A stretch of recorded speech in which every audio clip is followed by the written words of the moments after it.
So hello dear student, কেমন আছো? I hope প্রত্যেকে ভীষণ ভালো আছো। স্ক্রিনের ওপর একটা কোশ্চেন দেখা যাচ্ছে, আই হোপ তোমরা প্রত্যেকেই লক্ষ্য করছো। কোশ্চেনটা কি বলেছে দেখো, বলেছে যে সোনা জল অপেক্ষা 19 গুণ ভারী। বেশ, সোনা কত ভারী?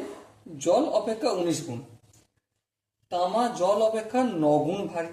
বেশ, কি অনুপাতে সোনা ও তামা মিশ্রিত করলে মিশ্র ধাতুটি জল অপেক্ষা 12 গুণ ভারী হবে? বেশ, বোঝা গেল। চলো আমরা মোটামুটি করার চেষ্টা করি। সাপোজ জলের ওজন আমি এক্স ধরছি। কত ধরছি?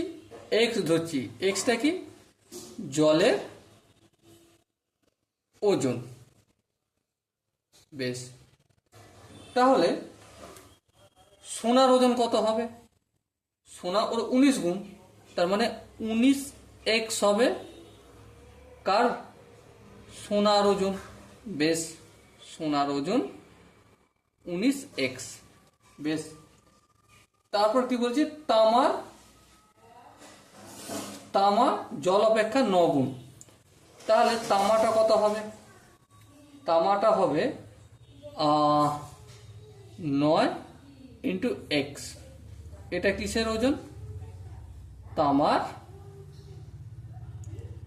ওজন। বলো, এটা কোশ্চেনে আমি ফার্স্ট লাইনটা পড়লাম, তা থেকে যেটা বুঝলাম সেটা লিখলাম।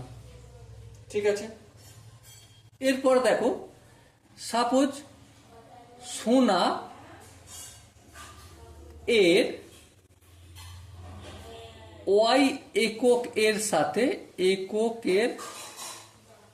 সাথে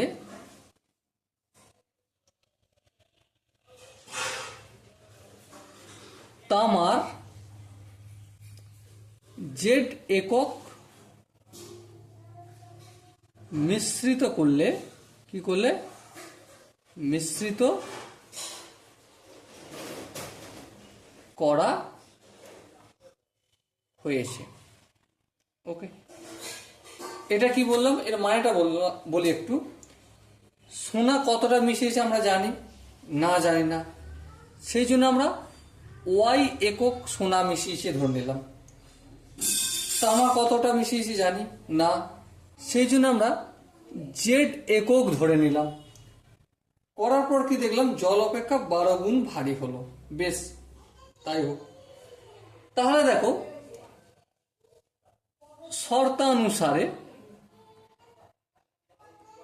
শর্তানুসারে সোনা কত? জলের থেকে 9 গুণ, 19 গুণ।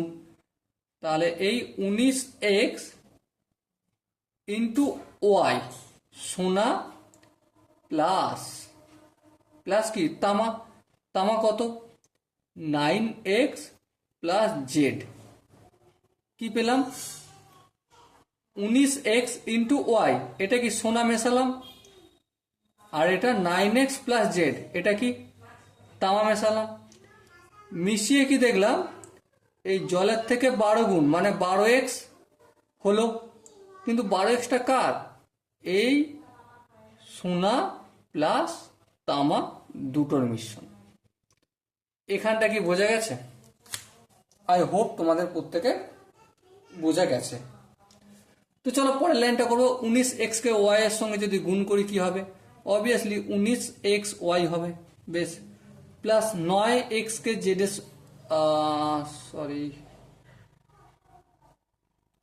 আচ্ছা, এখানে 9x প্লাস জেড কেন? এটা ইনটু তো পরিমাণ। ওকে, 9x কে যদি জেড এর সাথে ইনটু করি তাহলে 9x জেড হবে। হ্যাঁ, ঠিক। এবার এদিকটা দেখো, 12x কে ওয়াই এর সঙ্গে গুণ করলে 12x ওয়াই, প্লাস 12x কে জেড এর সঙ্গে গুণ করলে 12x জেড। হ্যাঁ, বোঝা গেল। এবার দেখো 19x ওয়াই আর এখানে 12x ওয়াই একদিকে করে নিই, তাহলে কি হবে? এটা 7x ওয়াই হবে। দেখো 19x ওয়াই প্লাস রয়েছে, আর এখানে 12x ওয়াই সমানের ডান দিকে প্লাস আছে, বাম দিকে গেলে মাইনাস, তাহলে 12 থেকে 19 থেকে 12 বিয়োগ করলে 7x ওয়াই হবে। বেশ, আর এদিকটা দেখো 12xz আছে তো, হ্যাঁ 12xz আছে। আর এদিকটা আছে 9xz, সমানের অপোজিট দিকে গেলে এটা প্লাস আছে, হবে মাইনাস। তাহলে আলটিমেট 9, 10, 11, 12, 3xz হবে। হ্যাঁ ঠিক। এবার দেখো xz এখানে রেখে দিলাম xy, আর এখানে এই যে xz এটা সমানের ডান দিক থেকে বাম দিকে আনবো, তাই ভাগ হয়ে যাবে। এখানে 3টে যেমন আছে তেমন থাকলো, আর এই 7টা ছিল কি গুণ, অপোজিট সাইডে গেলে ভাগ হয়ে গেল। ওকে, এই x কেটে যাবে, তাহলে y/z ইকুয়াল টু 3/7।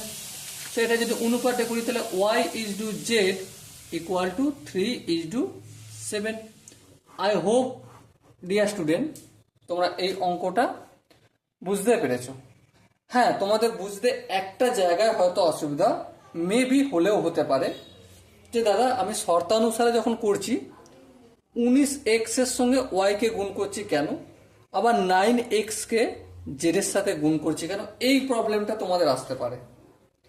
তার জন্য আমি একটা ছোট্ট কাজ করে নিই, বুঝিয়ে দিই। এখানে দেখো, এই যে জলের ওজন কত x ধরেছি, হ্যাঁ সোনার ওজন কত ধরেছি না, এখানে বলেছে 19 গুণ ভারী, সেই জন্য 19x, কিন্তু কত আয়তনে, একক আয়তনে ধরেছিলাম।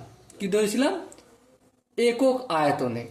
তাহলে এক আয়তনে সোনার ওজন 19x। হ্যাঁ, তাহলে y এককে, y আয়তনে কত হবে? 19x ইন্টু y, এতটা ওজন হবে, তাই না? সাপোজ মনে করো এইটুকুনিতে সোনা যা থাকবে এর আয়তনটা বাড়াচ্ছি, তাহলে আয়তন বাড়াচ্ছি মানে কি, পিটিয়ে বাড়াচ্ছি না, বেশি পরিমাণ অ্যাড করছি, তাহলে ওজনটা কি বাড়বে? হ্যাঁ বাড়বে। এটাই এখানে করেছি, আর কিছু করিনি। এই জায়গাটা একটু বুঝে নাও। একইভাবে এখানটাও হয়েছে তাই, সেম এটাও হয়েছে তাই। আই হোপ তোমরা অঙ্কের প্রতিটা স্টেপ বুঝতে পেরেছো। এরপর যদি কারো কোনো জায়গায় ডাউট থাকে ডেফিনেটলি কমেন্ট সেশনে জানাবে। আর দেখা হবে পরের সেশনে, ততক্ষণ পর্যন্ত ভালো থাকবে, সুস্থ থাকবে এবং জয় হিন্দ।